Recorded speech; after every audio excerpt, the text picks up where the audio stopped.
यह संवाद उस समय का है जब महाभारत का युद्ध समाप्त हो गया था। दुर्योधन, दुशासन और सभी कौरव पुत्रों की मृत्यु हो चुकी थी। धृतराष्ट्र अपने कक्ष में अकेले बैठे आंसू बहा रहे थे। तभी उनके कानों में एक परिचित ध्वनि आई, प्रणाम भ्राताश्री। धृतराष्ट्र उस परिचित ध्वनि को सुनकर कहते हैं, आओ विदुर, तब के गए हुए अब आए हो। यहां धृतराष्ट्र उस प्रसंग की बात कर रहे हैं जब उन्होंने विदुर को हस्तिनापुर से जाने के लिए कह दिया था। क्या तुम अपने भ्राताश्री का आंसुओं से भरा ये मुखमंडल देखने आए हो? तुम तो निश्चय ही शोक प्रकट करने आए होगे ना विदुर। तब विदुर आगे बढ़कर उनके पैरों में झुक जाते हैं। तब धृतराष्ट्र पूछते हैं, क्या लंबी आयु का आशीर्वाद लोगे विदुर? विदुर कहते हैं, नहीं ज्येष्ठ भ्राताश्री। तब धृतराष्ट्र आगे कहते हैं, तो शोक प्रकट करो और जल्दी से चले जाओ। मुझे मेरे आंसुओं के साथ अकेला छोड़कर चले जाओ विदुर। तब धृतराष्ट्र फूट फूट कर रोते हुए कहते हैं कि मेरा पुत्र दुर्योधन वीरगति को प्राप्त हुआ है। तुम्हें पता है विदुर, गदा युद्ध में भीम ने उसकी जंघा तोड़ी है। मेरे प्रिय पुत्र दुर्योधन की जंघा तोड़ी है विदुर। तब विदुर उन्हें सांत्वना देते हुए समझाते हैं और धृतराष्ट्र आगे कहते हैं कि हे विदुर, क्या तुम शोक भी प्रकट नहीं करोगे? तब विदुर कहते हैं, हे महाराज, क्या हमारी राजनीति इस योग्य थी कि उस पर शोक प्रकट किया जाए? तब धृतराष्ट्र रोते हुए कहते हैं, हे विदुर, मेरा प्रिय पुत्र दुर्योधन राजनीति नहीं था। मेरा पुत्र दुशासन राजनीति नहीं था। अन्य गांधारी नंदन राजनीति नहीं थे। वो मेरे पुत्र थे। वो मेरे पुत्र थे। तब विदुर कहते हैं, हाँ, वो आपके पुत्र थे, किंतु वो आपकी राजनीति की चौसर पर गोटियों की भांति जिए। वो आगे बढ़े और पिटकर बिसात से हट गए। ये ना भूलिए भ्राताश्री कि ये दांव आपने ही लगाया था और आप ही हार गए। द्यूत में पराजय और विजय का चक्र चलता ही रहता है। दुखी तो मैं हूँ भ्राताश्री, जो मोम की डोरियों से बंधा हुआ, न्याय और अन्याय के बीच झूलता हुआ ये निर्णायक खेल देखता रहा और कुछ ना कर सका। तब धृतराष्ट्र कहते हैं, इस युद्ध में मेरे 100 पुत्र वीरगति को प्राप्त हुए हैं। उसे तुम एक खेल कह रहे हो विदुर? क्या तुम्हारी छाती में हृदय के स्थान पर केवल नीति का एक ग्रंथ है? क्या तुम एक उल्टी गागर हो जिस पर मेरे आंसू टिक नहीं पा रहे हैं? क्या यही तुम्हारा धर्म है? तब विदुर कहते हैं, धर्म की बात ना कीजिए महाराज। धर्म वो तोता नहीं है जो वही बोलता रहे जो आप उसे सिखाते रहे। आप अपने हितों के पिंजरे में धर्म को नहीं बांध सकते, क्योंकि धर्म का फैलाव तो त्रिलोक को अपने में समेटे हुए हैं और उनसे भी परे है। सांसों के लिए पवन को शुद्ध रखना भी धर्म है। जलाशयों में जल को शुद्ध रखना भी धर्म है। वृक्षों की रक्षा करना भी धर्म है। और इस युद्ध में आपके विरुद्ध युद्ध करना भी धर्म है महाराज। इसलिए पांडव पुत्रों को आशीर्वाद दीजिए। उन्होंने बड़े कठिन और टेढ़े मेढ़े रास्तों से चलकर अपने धर्म का पालन किया है। तब धृतराष्ट्र पूछता है, तो क्या मैं ही एक अधर्मी था? क्या वो धृतराष्ट्र अधर्मी है जिसकी शक्तिशाली बाहों का फैलाव अपने पुत्रों के शवों को नहीं समेट पा रहा है? तब विदुर कहते हैं, यदि आप धर्म के मार्ग पर रहे होते तो आप इस समय केवल अपने पुत्रों के शवों को याद नहीं कर रहे होते। परीक्षा की इस निर्णायक घड़ी में आप एक राजा नहीं, आप केवल एक पिता सिद्ध हुए हैं और यही हस्तिनापुर और आपका दुर्भाग्य है।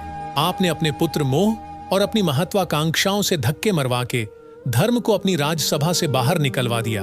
हे महाराज, धर्म देश के विभाजन का नाम नहीं है और आपने देश का विभाजन किया। धर्म हृदय और हृदय के बीच दीवार उठाने का नाम नहीं है और आपने यही किया। धर्म तो हृदय और हृदय के बीच उठी हुई दीवार को गिराने का नाम है और आपने यही नहीं किया। धर्म कभी भी मोह के अधीन होकर नहीं जी सकता। हे महाराज, धर्म आपके लिए एक कड़वा सत्य है। आज भी उसे मान लीजिए, उसे स्वीकार कर लीजिए, क्योंकि अब भी आपने सब कुछ नहीं खोया है। तब धृतराष्ट्र टूटे हुए मन के साथ बैठ जाते हैं और कहते हैं, विदुर, अब मेरे पास मेरे प्रियजनों के शवों के अतिरिक्त क्या रह गया है? तब विदुर कहते हैं, अभी आपके पास आपकी आत्मा है, अभी आपके पास आपकी अंतरात्मा है। इन दोनों को बचाने का प्रयास कीजिए और इस राजभवन से निकलकर हस्तिनापुर के किसी चौराहे पर खड़े होकर चीख चीख कर कहिए कि हे हस्तिनापुर, मुझे क्षमा कर दो।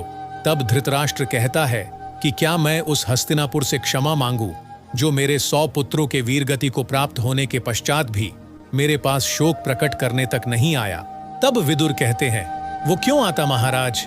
आप जाकर शोक प्रकट कीजिए, क्योंकि आपने तो सिर्फ 100 पुत्र खोए हैं, किंतु हस्तिनापुर ने तो अपने अनगिनत पुत्रों की बलि दी है और आप जो 100 वीरों को अपना पुत्र कह रहे हैं, वे भी तो हस्तिनापुर के ही पुत्र थे। तब धृतराष्ट्र कहते हैं कि क्या धर्म मुझसे मेरे पुत्र भी छीन लेगा? क्या धर्म मुझे मेरे पुत्रों पर रोने का अधिकार भी नहीं देगा? तब विदुर कहते हैं, अवश्य देगा, किंतु धर्म नदी की जलधारा है और उस जलधारा में हर खेत, आसपास की भूमि, आसपास रहने वाले हर व्यक्ति, सभी को उसकी प्यास पर जल देता है। किंतु वह जलधारा किसी की संपत्ति नहीं है। पुत्रों से प्रेम करना तो पिता का कर्तव्य है, किंतु धर्म का तो कोई पुत्र या परिवार होता ही नहीं। आपने यही नहीं सोचा? आपने अपनी महत्वाकांक्षा का अंगार दुर्योधन की हथेली पर रखकर कहा कि पुत्र यह अंगार नहीं चंद्रमा है, और वो अपने चाहने वाले पिता की बात भला क्यों न मानता? हे महाराज, आपने उसकी हथेली पर इतने अंगार रखे कि उसकी हथेली स्वयं एक अंगार बन गई और उसी अंगार ने उसे भस्म भी कर दिया। हे महाराज, वो आपकी महत्वाकांक्षा ही थी जो उसे खींचती हुई कुरुक्षेत्र तक ले गई, और इसलिए हे महाराज, इस युद्ध के लिए इतिहास सदैव आपको ही उत्तरदायी ठहराएगा। आप वो अतीत है जिसने भविष्य का मार्ग रोकने के लिए अपने पुत्रों के शवों की दीवार खड़ी कर दी। तब धृतराष्ट्र टूटे मन से कहते हैं कि तुम बात तो सदैव ही की भांति कड़वी बोल रहे हो, किंतु तुम्हारे स्वर आंसुओं से भीगे हुए क्यों लग रहे हैं? तब विदुर कहते हैं, ऐसा इसलिए महाराज, क्योंकि मैं रो रहा हूं। फिर विदुर धृतराष्ट्र से कहते हैं कि मेरी आपसे एक विनती है। तब धृतराष्ट्र कहते हैं कि कहो अनुज। तब विदुर कहते हैं कि विजय प्राप्त कर पांडु पुत्र हस्तिनापुर में प्रवेश कर चुके हैं। चरण स्पर्श के लिए आए तो उन्हें आशीर्वाद देकर वन की ओर प्रस्थान कीजिए।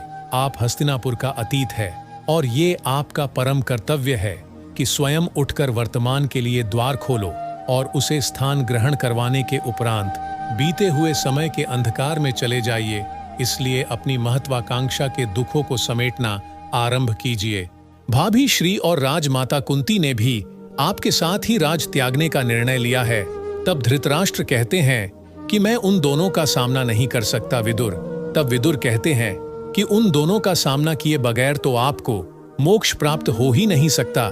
यही आपका दंड भी है और आपका प्रायश्चित भी।